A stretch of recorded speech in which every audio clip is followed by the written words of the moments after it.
Hello, this lecture is about the New South and the Gilded Age in Arkansas. The period from 1880 to 1900 is known as the New South era. Arkansas, like other former Confederate states, used this time to reintegrate into the Union. Leaders invited Northern capitalists to invest in rebuilding their economy. Like the rest of the nation, Arkansas experienced many changes related to industrialization, a mass market economy, and the movement of people from farms to cities. Large numbers of Arkansans participated in and benefited from these changes. Arkansas farm workers and people living in isolated mountain regions of the state, however, often found themselves impoverished economically and culturally by these changes to their traditional ways of life. Racism persisted.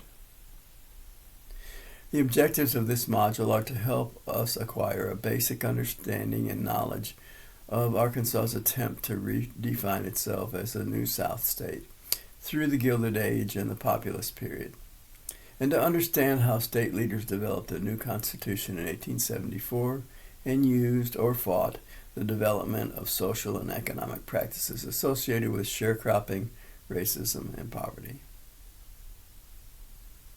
Agriculture. In the decade after the Civil War, overproduction of cotton at a time of bad credit led to the establishment of the Arkansas agricultural practice of sharecropping. It forced tenants to give up part of their crop yield to pay for house, rent, food, seeds, and other debts. Periodic poor crop years tended to place tenants further in debt in a vicious cycle from which it was hard to escape. Mining, timber, and towns. Coal was an important mineral mined in the Arkansas River Valley. The lumber industry capitalized on the vast forests of the state, especially in the south where pine forests prevailed. Railroads developed throughout the state to transport these natural resources and to serve the booming cotton agriculture.